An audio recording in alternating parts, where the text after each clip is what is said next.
Hi, I'm Amanda Morgan, and this is Not Just Cute, the podcast, where we discuss all kinds of topics to help bridge the gap that exists between what we know and what we do in early childhood education.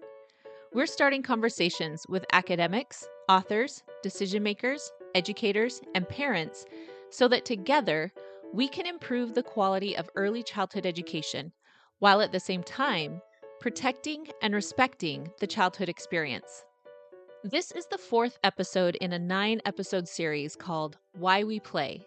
For years, I've been speaking at workshops and conferences about the power of play in the early learning environment, which sparked the series of parent letters I've written called Why We Play.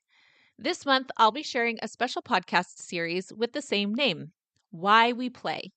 Every Tuesday and Thursday in February, you'll find a new episode sharing the science and stories behind why we play. Evidence that play is not just cute, it's incredibly powerful. Before we jump in, a quick reminder that you can learn more about the Why We Play letters and grab a free sample letter at notjustcute.com/why we play. These letters will help you jumpstart important conversations in your learning community about the importance and power of play in your early childhood setting. People don't value what they don't understand. If you want to help parents and colleagues understand the value of play, the Why We Play letters are a fantastic tool to help you meet that goal. You can find this episode's show notes, which are always full of links, tidbits, and resources at notjustcute.com/podcast/episode 65. If you're looking for research-based evidence to support play, you'll find the pieces I referenced today linked there. In this episode, we're digging into why we play for soft skill development. While some schools may claim they're moving away from play and toward more direct academic instruction as a way to prepare children for their future careers, business leaders repeatedly share that soft skills are becoming increasingly relevant in the workplaces of today and of the future. In this episode, we'll talk about how pushing out play also pushes out prime opportunities for building essential soft skills. Soft skills that not only enhance careers of the future, but improve life today. Whether you're a champion for play or a playful learning skeptic, this series is perfect for you. Let's jump in. About 10 years ago, parents of kindergartners at a New York elementary school received a letter explaining why their beloved annual kindergarten play would not be held that year. According to the interim principal and the 4 kindergarten teachers who all appeared in the signature, quote, "What and how we teach is changing to meet the demands of a changing world." They went on to explain that the kindergarten show was canceled in order to focus on the rigorous demands of helping these 5-year-olds become college and career ready. While I'm certain there were more details that contributed to this decision, the offered rationale was striking. And honestly, it's not unique to this specific instance. In order to meet the demands of a changing world, in order to prepare these children for college and careers, there wasn't room for the annual musical show. Using the same logic, too many early childhood programs are also saying that in order to prepare our children for college and careers, or for kindergarten, or for first grade, we don't have time for recess, or for dress up, or for blocks, or for art. We don't have time for play. What's ironic is that at the same time that we see early childhood programs becoming more academic, business leaders have been consistently sharing that while knowledge and concrete skills will always matter, it's actually the soft skills that are becoming increasingly important and harder to find, which is why they make today's applicants stand out. A recent Forbes article listed 11 essential soft skills for 2024. On the list are things like communication, teamwork, creativity, adaptability, problem solving, emotional intelligence, and conflict management. That reads like a list of objectives and opportunities in a play-based classroom. If we truly have the objective of preparing children for college and careers, they stand a much better chance of honing these skills at the sensory table or in the block area than on a worksheet or in a flashcard drill. So let's start by getting our heads around what we mean by soft skills. And to do that, it might be easier to first understand what hard skills are.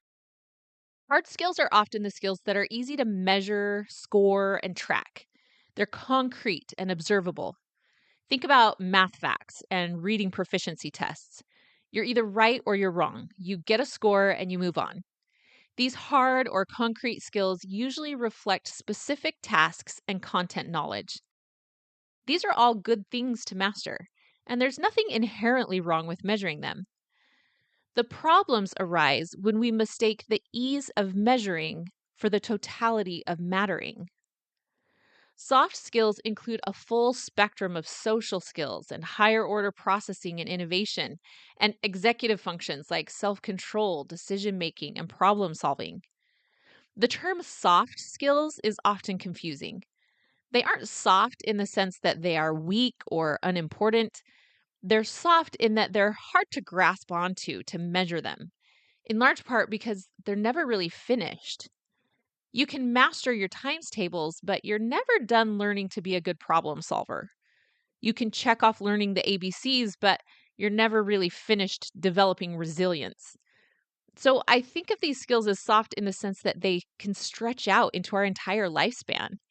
You start to show things like creativity and curiosity and emotional intelligence as a baby, and you keep showing those skills in new and different ways, even into old age.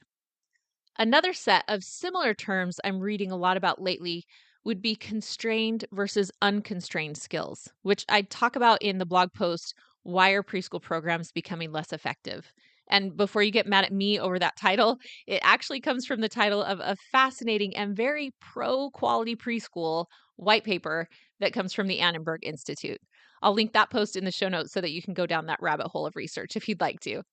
But the terms constrained and unconstrained, while they're less common in our everyday vernacular, they're perhaps more instructive, more helpful. The word constrained means restricted. I think of the word constrained as something that is restricted by walls. It's enclosed, like a checkbox. Constrained skills are finite and they can be checked off. If something is unconstrained, on the other hand, it is without those restrictions. It's open. Similarly, unconstrained skills are more open-ended, they're complex, and they develop over a lifetime. What we generally refer to as soft skills, things like communication, resilience, curiosity, emotional regulation, impulse control, social negotiating, creativity, and problem solving, these are all unconstrained skills. But even areas we think of as academic have unconstrained skills as well. And they're often intertwined with those other soft skills. So, for example, in math, counting and writing numbers, doing addition or reciting multiplication tables, those are constrained skills. You can easily check the box. But algebraic thinking, strategic problem solving, finding and comparing math relationships, those are all unconstrained skills. If we look at language and literacy, where this terminology of constrained versus unconstrained appears to have originated, letters and sounds and name writing are all types of constrained skills, while vocabulary and comprehension and discussion are unconstrained. Constrained and unconstrained is not an either or proposition. This is another yes and situation. Yes, we can support constrained skills like learning letters and name writing, and we will also promote discussion and authentic vocabulary along with social skills and executive functions. In fact, children will learn the constrained skills better when we teach them intertwined with unconstrained skills. The trouble is, according to research, there is a tendency to teach to the test, which means giving more time and attention to teaching the constrained skills, isolated from unconstrained skills. And unfortunately, that's just not how children, or likely any humans, learn best. According to a 2021 study in Child Development Journal, which you'll also find linked in the show notes, programs that spent a disproportionate amount of time on constrained skills over unconstrained skills had worse outcomes for children. They drilled the facts to help the children, quote unquote, catch up. And in the long run, they actually put those children at a further disadvantage. This study title actually asks a bold question. Is skill type the key to the pre-K fade-out puzzle? The primary challenge that this paper tackles is the fade-out effect that's seen in many studies on public pre-K programs. Essentially, early childhood programs will be established and studied, and in that first year or two, it will show really good academic outcomes. So, for example, the children will go to the pre-K program and they'll come out testing higher than their peers who didn't go to the program. They may test higher as they enter kindergarten or maybe even as they exit kindergarten, but it's very common that within a few years, the academic distinction between the children who went to the pre-K program and those who didn't disappears, and they begin testing at the same levels. That's referred to as the fade-out effect. The initial benefits appear to fade out, and it has perplexed early childhood researchers for quite some time. There are a lot of factors to consider when we look at fade out, but according to this article that I mentioned from Child Development Journal, one key difference could be the attention to both constrained and unconstrained skills, instead of teaching just those constrained or hard skill tasks in isolation. And what does that look like? Well, they say that it looks like giving more attention to conversations, thinking out loud, tinkering, predicting, observing, and discussing. To me, it sounds like it looks a lot more like guided play. When looking at this fade out effect in early childhood programs, it's also interesting to contrast that with what doesn't fade out.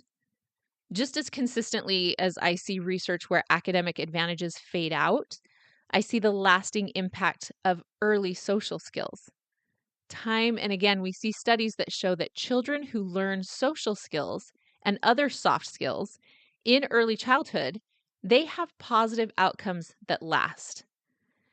And we're not just talking about lasting a few years. These impacts are observed into early adulthood.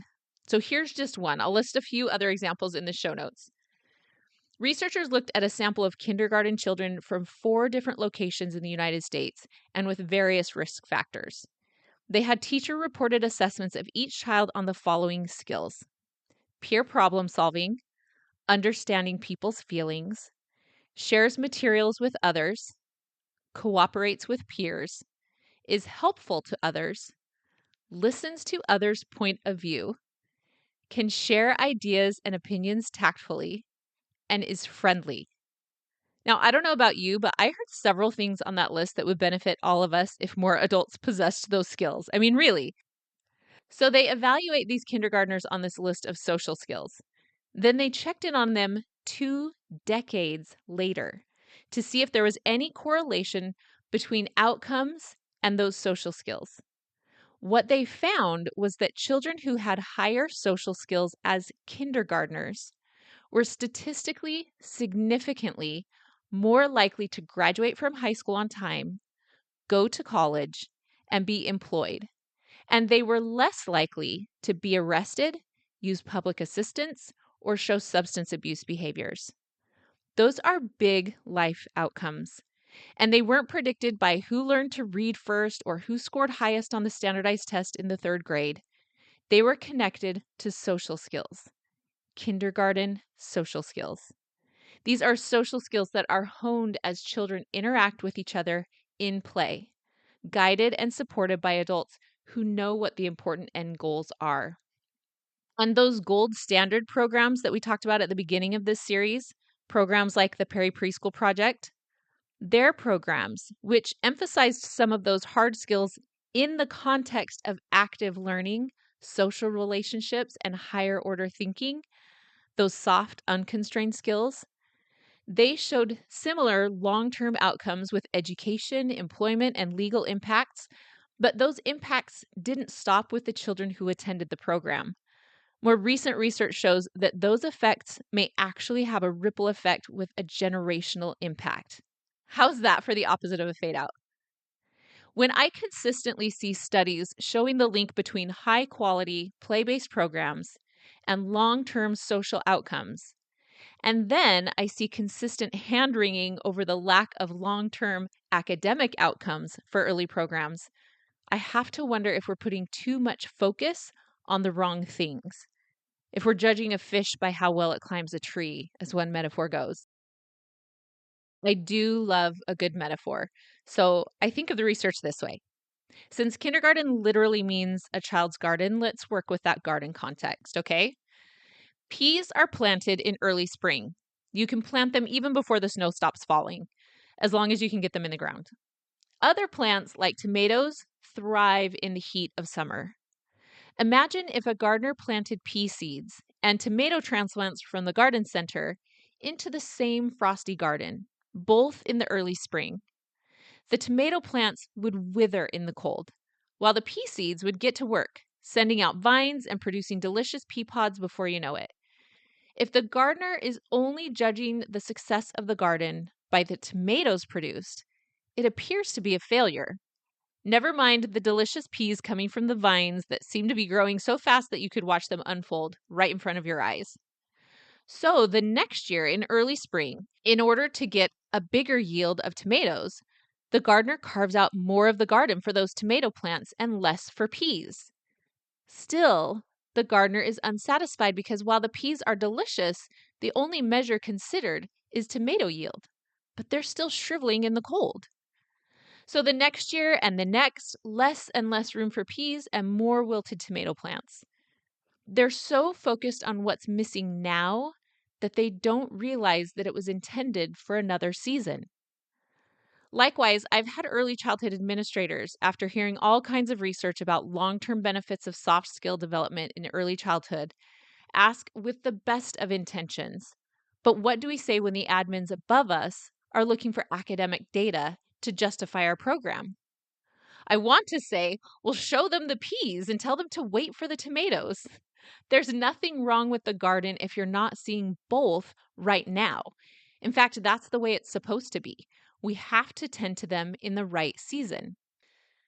Similar to the tomatoes in the garden, if we only use academic outcomes as a measure for the success of early childhood programs, we'll likely be frustrated with the results, push out the most important elements that are producing outcomes, and miss the extraordinary potential that these programs can offer for positive long-term outcomes. Outcomes that do still impact academic and educational attainment in a later season. As I mentioned in a previous episode, when researchers first looked at the pre-K program in the Boston public schools, they initially thought that there wasn't much to celebrate. There seemed to be no difference on standardized tests between the children who attended the program and those who didn't. Not in elementary school and not in high school. But when looking at the longer term, they found that children who attended were more likely to graduate from high school, take the SAT, and go to college.